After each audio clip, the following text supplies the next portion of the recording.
मेरी एक छोटी सी मांग है। अनुराग ठाकुर जी यहाँ पर हैं। ये मांग है हमारे देश के ईपीएस पेंशनर और अदर पेंशनर्स, इनकी डिमांड पर ज़रा विचार किया जाए ताकि आप इस बजट में उनके लिए कुछ प्रावधान करा दिया जाए ताकि वो एक डिग्निटी के साथ लाइफ जी सकते हैं। This is one demand I wanted. Then Narendra Modi ji ने कोविड संकट के कारण पटरी से उतरी मैं भगवान से यही प्रार्थना करती हूँ कि आपका स्वास्थ्य अच्छा हो और आपकी मनोकामनाएं सब पूरी हो, और मुझे पूरा विश्वास है कि आप हम सबके साथ न्याय ज़रूर करेंगे। इस वक्त मैं ज़रूर हमारी पूर्व स्पीकर महोदया सुमित्रा महाजन जी को बहुत याद करती हूँ। आज राष्ट्रपति भाषण के ऊपर हम सबको कुछ कहने के लिए अवसर मिला है, और मैं हमारे पार्टी को बहुत बहुत धन्यवाद देती हूँ जिन्होंने मुझे ये समय दिया है आज।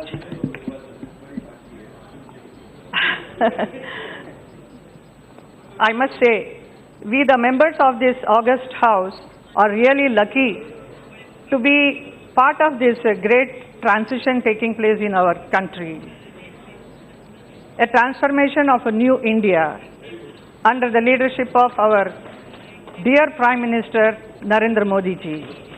It was his vision and dream to make our country and bring it to a new level, which I think the work already started in the last 5 years, from 2014 to 2019, and that is the reason we won with a huge margin in the last election.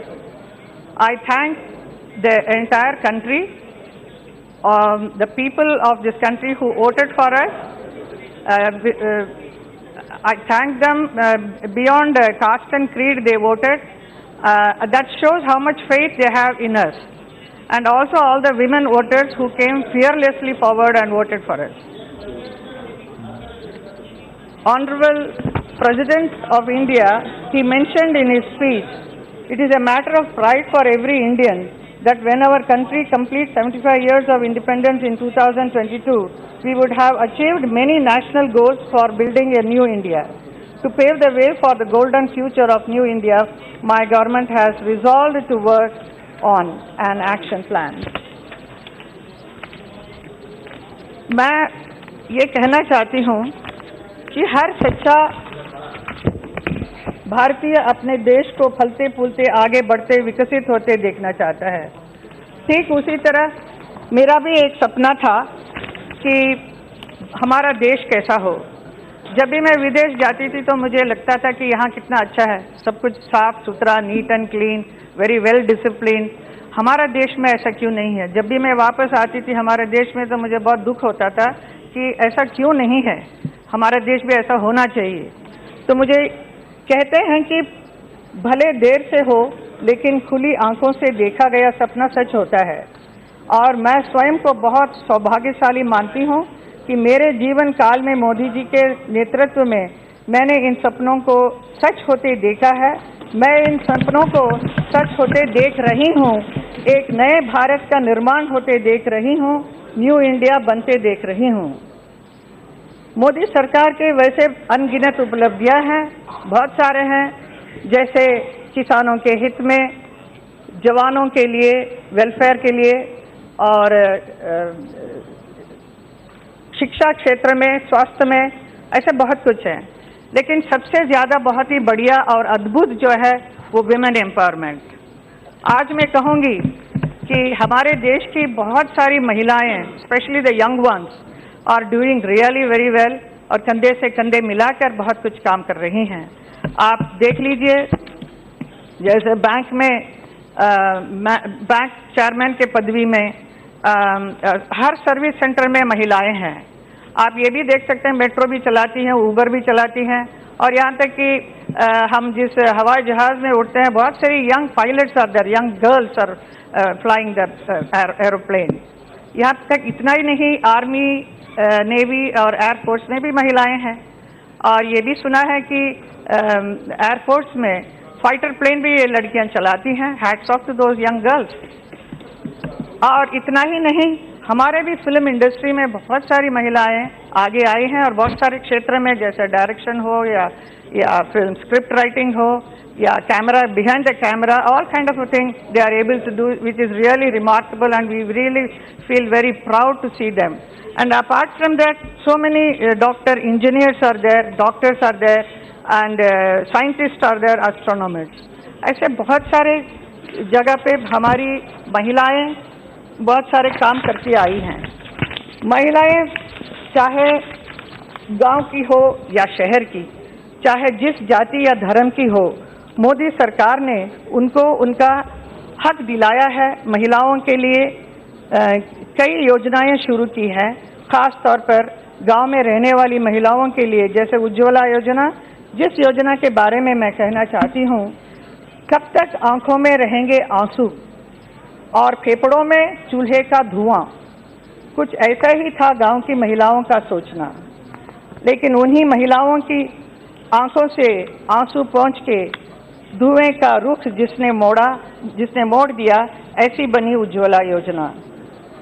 महिलाओं के आत्मसम्मान और गरिमाओं को बचाने के लिए गांव-गांव के घर-घर में शौचालय का निर्माण करना, मिशन इंद्रधनुष के तहत टीकाकरण, बेटी बचाओ बेटी पढ़ाओ में बहुत सारी जो भ्रूण हत्या होती थी वो बहुत कम हुआ है अभी इसकी वजह से.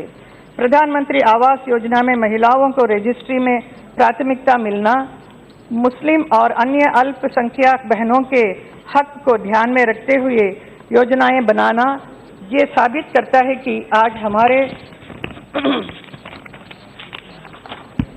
हमारे देश के गांव की महिलाएं से लेकर शहर की महिला तक सबके विकास के लिए कितना काम हुआ है. यही तो है न्यू इंडिया.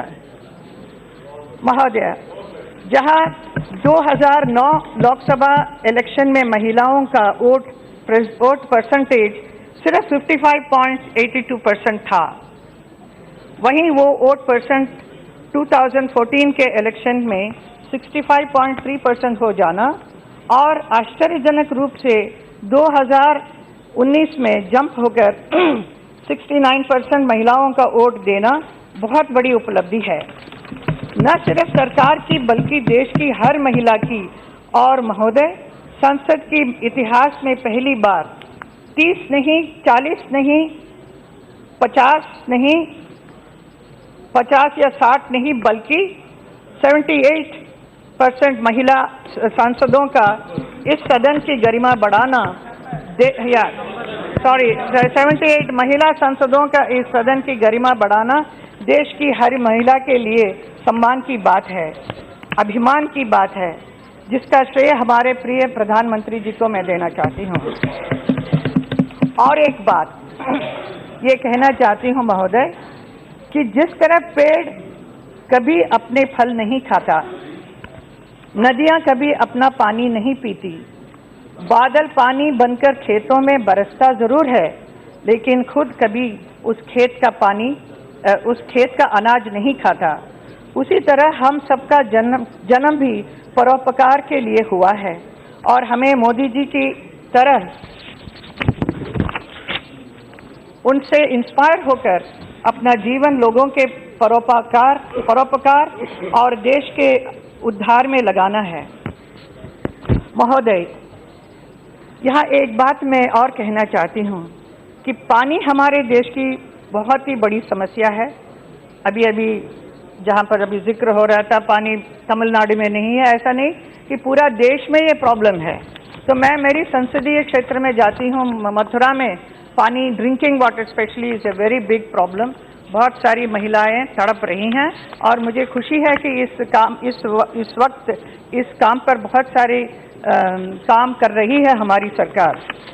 खास तौर पर मैं जब जाती हूँ तो यमुना के शुद्धिकरण के बारे में वहाँ कहते हैं, वहाँ के साधु संत लोगों को ये पुण्य नदी जो यमुना का आचमन करना चाहते हैं, उस पानी से वो नहीं कर पाते हैं. तो उन्होंने हमेशा मेरे से कहा है कि आप सांसद तो बन गए हैं, लेकिन आप यमुना का शुद्धिकरण करना आपका ये कर्तव्य है. तो मैंने हमेशा कहा है मोदी जी से, और मुझे ये खुशी है कि इस वक्त हमारी सरकार इस पर बहुत ही ध्यान दे रही है और बहुत सारे प्लांट्स भी लगा हुआ है पूरा मथुरा क्षेत्र में, यमुना नदी में, और काम शुरू हो गया है। मैं हमारे मथुरा वासियों का आश्वासन देना चाहती हूँ कि बहुत जल्द यमुना शुद्ध हो जाएगी। इसके लिए हमारी सरकार बहुत अच्छी तरह से जल्दी से काम कर रही है। राधे राधे उन लोगों के लिए। महोदय, एक भारतीय होने के नाते मैं ये कहना चाहती हूँ कि वैसे तो सपने 2 आंखों से देखे जाते हैं, लेकिन न्यू इंडिया का ये सपना 2 आंखों से नहीं बल्कि पूरे 125 करोड़ भारतीयों के आंखों से देखा जा रहा है। और हम सबको मिलकर मोदी जी के नेतृत्व में इस सपने को पूरा करके दिखाना है और बता देना है सारी दुनिया को कि भारत किसी से पीछे नहीं, भारत किसी से कम नहीं, भारत को आंख दिखाए अब किसी में दम नहीं। धन्यवाद।